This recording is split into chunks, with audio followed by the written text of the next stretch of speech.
लोग नरेंद्र मोदी जी के खिलाफ नफरत की बयार बहा रहे थे, उनको ये मालूम होना चाहिए कि उनके प्रधानमंत्री का नाम नरेंद्र भाई मोदी है और नरेंद्र भाई मोदी को वो रोक नहीं सके हैं। जिन लोगों ने रोकना चाहा वो रोक नहीं सके। नरेंद्र मोदी को इस देश की जनता ने प्रधानमंत्री बना दिया है। कल से एक आंदोलन शुरू हुआ है जिसका नाम है अडवाणी बचाओ आंदोलन, और ये अडवाणी बचाओ आंदोलन में बहुत सारे नेता उनके लगे हुए हैं ताकि अडवाणी जी को कहीं पोजीशन पर डालने की कोशिश की जाए। राजनीति में भी मौसम के साथ फिजाएं बदलती है। प्रत्यक्ष परिणामों की हम प्रतीक्षा कर रहे हैं, जो हमें विश्वास है कि एग्जिट पोल से भी एग्जैक्ट पोल ज्यादा अच्छे आएंगे। मनमोहन सिंह जी का फेयरवेल उन्होंने, सोनिया गांधी जी ने उन्हें प्रधानमंत्री बनाया था। हालांकि वो केवल पोस्ट उनको दी थी, पावर अपने पास रखी थी। अब फेयरवेल पार्टी दे रहे हैं, अच्छी बात है। मनमोहन सिंह जी व्यक्तिगत रूप से अच्छे व्यक्ति थे। जो लोग पाकिस्तान परस्त हैं, कुछ लोग आतंकवाद परस्त हैं, जिनका राजनीतिक मक्का मदीना पाकिस्तान है, ऐसे लोगों का स्थान भारत में पाकिस्तान होना चाहिए। नमस्कार, मैं हूं संजीत त्रिवेदी। नतीजे आएंगे और उन नतीजों से पता चलेगा कि आखिरकार कौन पास और कौन फेल है। लेकिन इस सियासी पास फेल में कहीं ना कहीं ऐसा लग रहा है कि जो एग्जिट पोल निकालने वाले हैं, चैनल्स और वो सर्वे एजेंसीज, नतीजा उनका भी आने वाला है, क्योंकि ताल ठोक कर कहा जा रहा है कि ये सब कुछ गलत है। और इसीलिए कहीं ना कहीं ये भी समझ में आती है बात कि अगर अमित शाह कहते हैं कि जो उनकी गणना है वो 290 से लेकर 305 के बीच ही है, तो फिर कैसे कह देते हैं एग्जिट पोल वाले कि 330 तक गणना जा सकती है या फिर केवल 249 तक आ सकती है। और इसीलिए शायद कांग्रेस ने यह कहा है कि दरअसल एग्जिट पोल पर उसे कोई भरोसा नहीं, और लगातार जो नेता कहते आ रहे थे उनके बयानों को, उनकी दलीलों को आज वाणी दे दी कांग्रेस अध्यक्ष सोनिया गांधी ने। प्रधानमंत्री के सम्मान में एक भोज 10 जनपद पर और ये विदाई के उपलक्ष्य का भोज डिनर आयोजित किया गया, और 10 जनपद पर आयोजित इस डिनर में कांग्रेस के करीब 90 नेता शामिल हुए। कुछ जो कि काउंसिल ऑफ मिनिस्टर्स में हैं, मंत्री हैं, और कुछ जो कि कांग्रेस वर्किंग कमेटी, कांग्रेस कार्य समिति के सदस्य हैं। और इन सबों के बीच पूछे जाने पर सोनिया गांधी ने यह बात कही कि उन्हें परवाह नहीं है। लेकिन एक और दिलचस्प बात सामने आई है। अगर एग्जिट पोल की परवाह नहीं है तो वहीं दूसरी बात यह भी दिखी कि आखिरकार इस डिनर में पार्टी के उपाध्यक्ष कहां थे। राहुल गांधी इस डिनर में पहुंचे ही नहीं, और सोनिया गांधी ने कहा कि एग्जिट पोल की परवाह नहीं है। यानी कि राहुल गांधी की तरफ से भी बोल रही हैं, खुद भी बोल रही हैं, पार्टी की तरफ से बोल रही हैं। लोगों को ये दोनों बातें आश्चर्य में डालती हैं। पहली बात ये कि एग्जिट पोल की परवाह नहीं है, वो गलत है, ये पार्टी की तरफ से बार बार कही जा रही है बात। और दूसरी तरफ, क्या राहुल गांधी इस मौके पर नहीं होने चाहिए थे, या फिर उन्हें इससे भी कोई जरूरी काम आन पड़ा कि मनमोहन सिंह 10 साल प्रधानमंत्री रहने के बाद अब उनका विदाई समारोह, और उस समारोह में पार्टी के उपाध्यक्ष राहुल गांधी नहीं थे।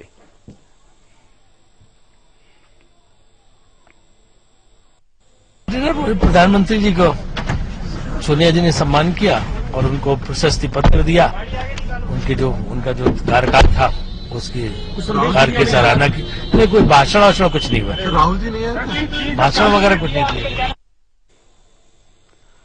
आपने भी देखा होगा, राहुल गांधी वाले सवाल पर नेता कुछ बोलना नहीं चाह रहे हैं, क्योंकि कांग्रेस उपाध्यक्ष का मामला है। आखिरकार वो क्यों नहीं आए, और क्या वो इसलिए नहीं आए क्योंकि एग्जिट पोल के जो नतीजे हैं वो बहुत ज्यादा अच्छे नहीं हैं कांग्रेस पार्टी के लिए, और क्या इसीलिए वो नहीं आए क्योंकि सवाल होते।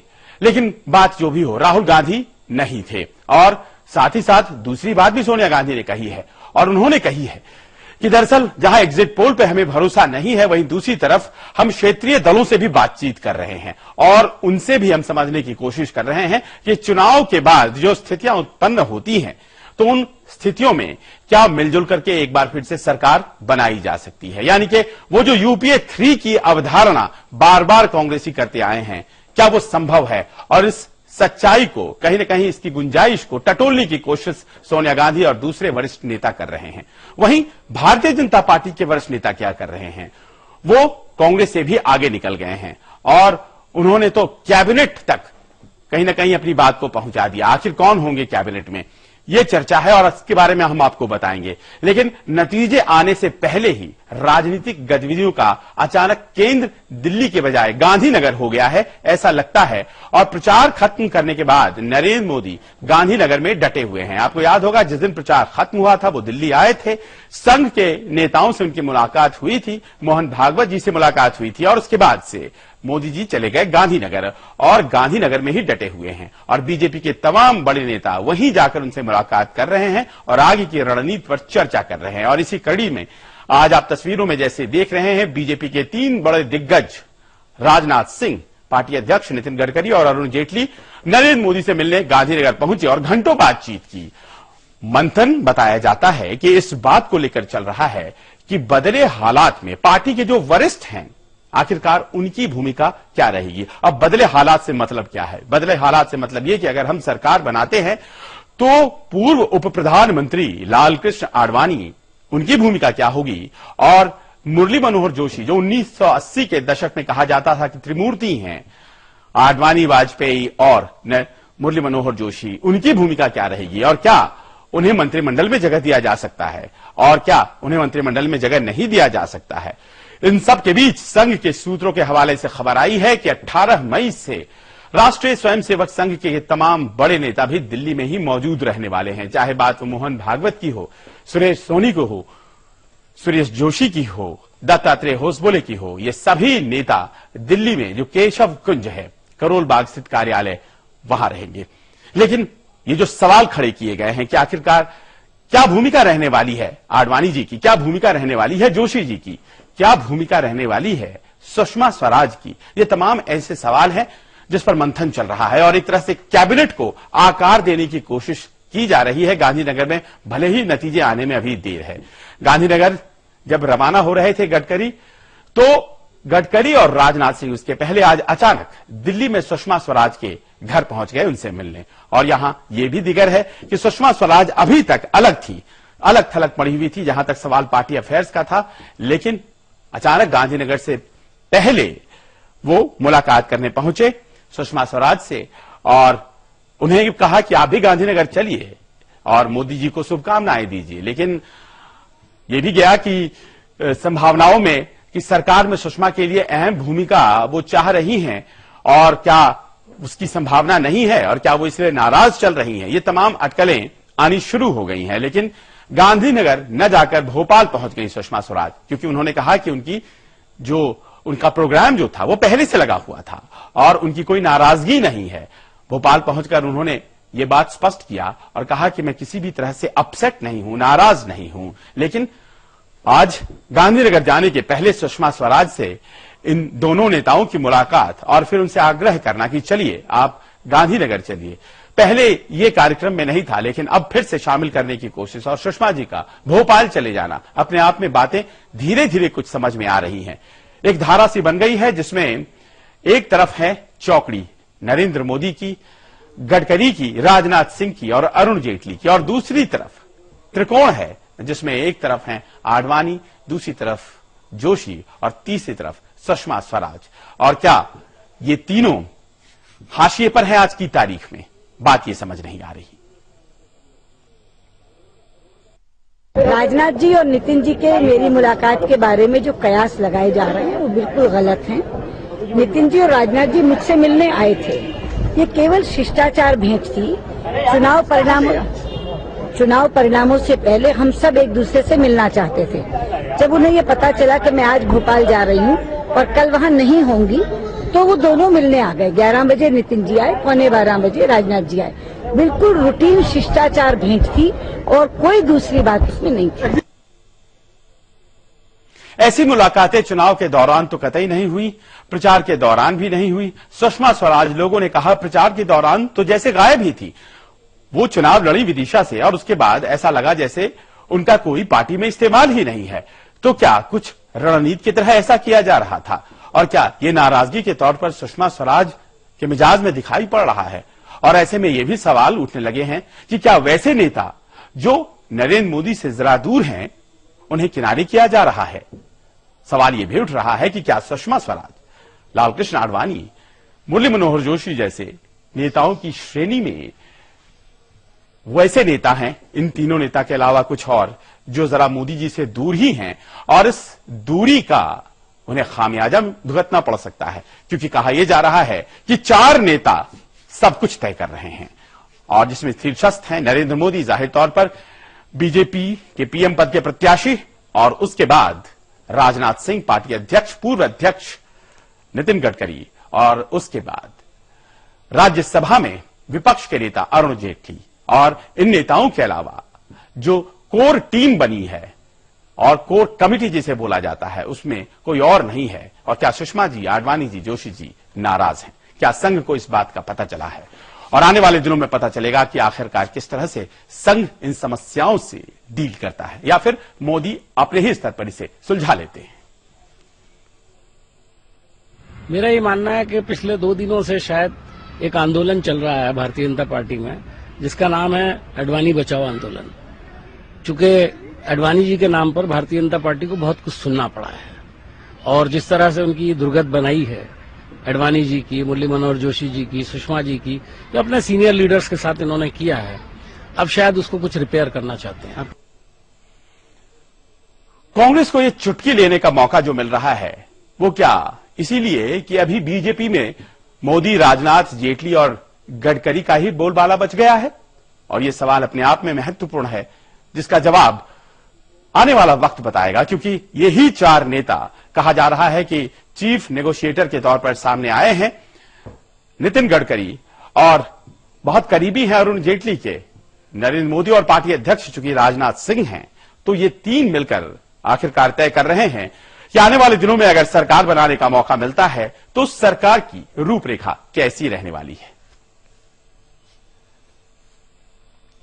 और यहीं से बात निकल रही है और अफवाह बन रहा है कि आखिरकार अहमदाबाद में क्या हो रहा है जो दिल्ली में नहीं हो सकता, या फिर दिल्ली के कुछ नेताओं को ही बुलाया जा रहा है, कुछ नेताओं को नहीं बुलाया जा रहा है।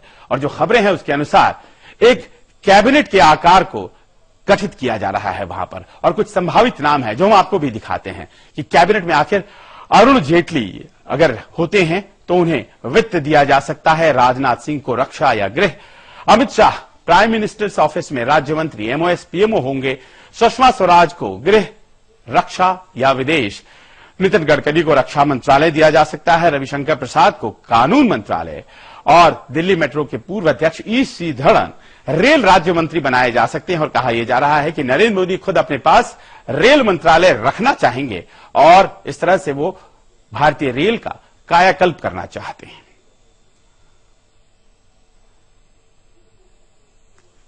खबर यह भी आ रही है कि आखिरकार आडवाणी जी और मोदी जी के लिए क्या सोचा गया है। कहा यही गया है कि आडवाणी जी से कंसल्ट किया जाएगा, मोदी जी से कंसल्ट किया जाएगा और उनकी वरिष्ठता को ध्यान में रखते हुए उन्हें पद दिए जाएंगे। मुरली मनोहर जोशी के बारे में कहा जा रहा है कि उन्हें लोकसभा का अध्यक्ष बनाए जाने का प्रस्ताव है, लेकिन वो इससे खुश नहीं है। वहीं लालकृष्ण आडवाणी क्या रहेंगे वो आखिर? कहा यही जा रहा है कि एनडीए चेयरमैन के तौर पर वो कंटिन्यू करेंगे और कोई भी सरकार में पद वो नहीं लेंगे, क्योंकि कहीं ना कहीं उनके शिष्य के तौर पर ही देखा जाता है नरेंद्र मोदी को, और शिष्य के अंदर काम करना शायद ही स्वीकार हो पूर्व उप प्रधानमंत्री लालकृष्ण आडवाणी को। चलिए, ये तो हुई बातें तब जब नतीजे आ जाएंगे, लेकिन नतीजे 16 मई को आने वाले हैं और 17 मई को नरेंद्र मोदी दिल्ली नहीं, पहले वाराणसी पहुंचेंगे। वाराणसी पहुंचने के बाद वहां वो एक रोड शो करेंगे। एग्जिट पोल कहते हैं भारी मतों से वहां वो जीतेंगे, लिहाजा एक थैंक्स गिविंग होगी, धन्यवाद होगा, और उसी दिन शाम में वो दिल्ली लौट आएंगे और बीजेपी की संसदीय बोर्ड की बैठक है उसमें वो शामिल होंगे दिल्ली में, और यहीं से शुरू होगा सरकार के गठन का सिलसिला।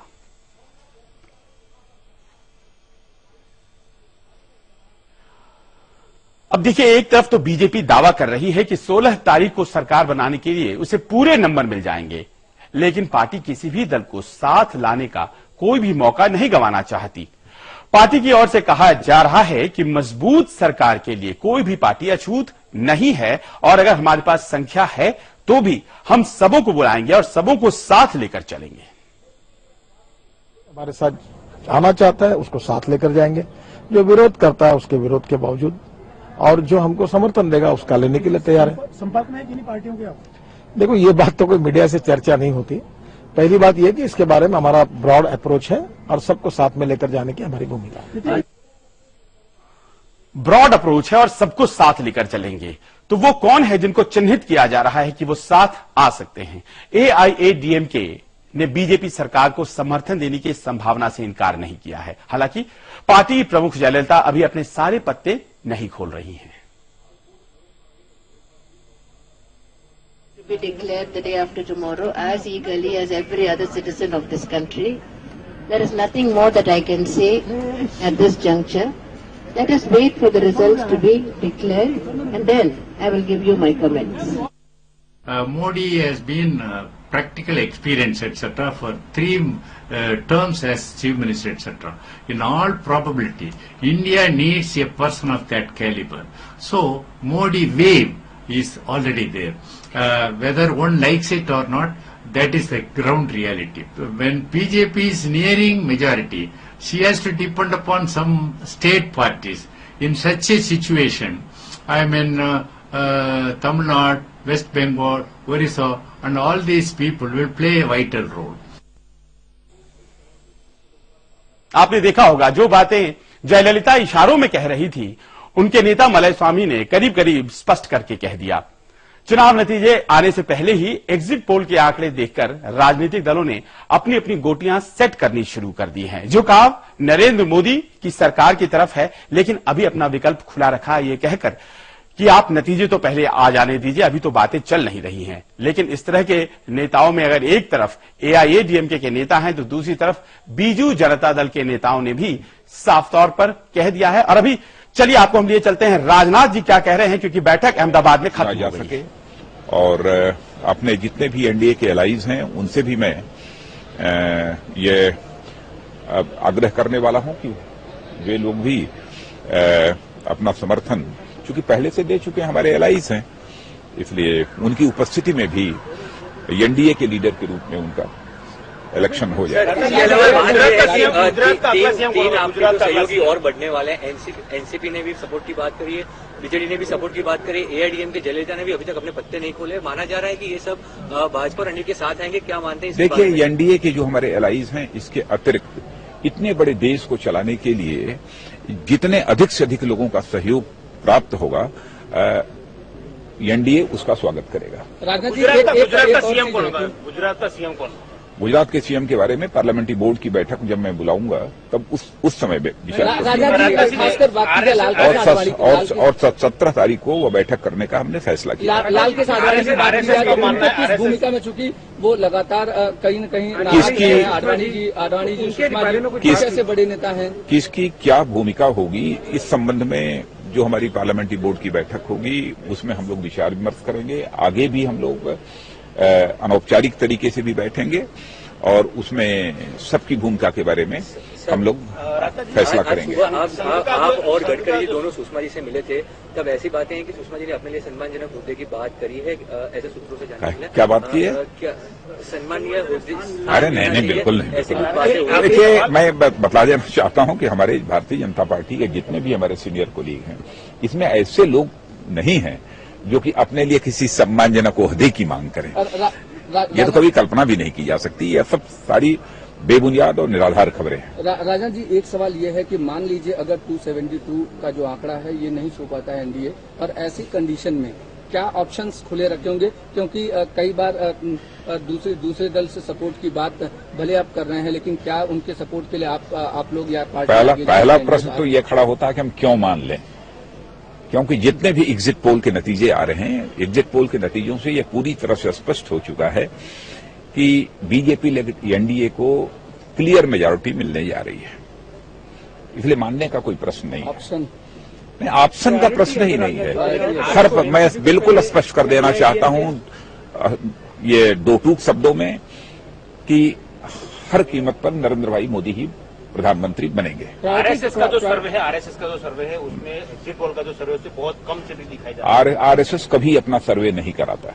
पहले तो मैं ये क्लैरिफाई कर बात की जाए पार्टियों के, तो बीजेडी, एनसीपी और दूसरे जो अहम दल हैं उनमें प्रायोरिटी किसको होगी? क्योंकि बीजेडी प्रायोरिटी का सवाल नहीं है। मैंने कहा कि यह देश इतना बड़ा है, इतने बड़े देश को चलाने के लिए सभी राज्यों के जो प्रमुख दल हैं यदि उनका सहयोग यदि प्राप्त होता है तो हम लोग उसका स्वागत करेंगे। राजा जी, आप मान रहे हैं कि आपको 272 से प्लस सीटें मिलने वाली है, तो फिर दूसरे अलायंस की जरूरत क्यों है? क्यों आप दूसरों को साथ लेंगे? देखिए, सरकार चलाने के लिए 272 की मैजिक फिगर चाहिए, लेकिन इतना बड़ा देश चलाने के लिए मैं समझता हूं कि सभी का सहयोग चाहिए। आज किन मुद्दों पर बात हुई? अगर थोड़ा सा 2-3 हाईलाइटर कि आज के प्रमुख मुद्दे क्या कह रहे हैं जिन पर भाई वही सारे मुद्दों को ही तो चर्चा की। कोई गैर मुद्दों की अथवा नॉन इश्यूज की मैंने चर्चा नहीं की।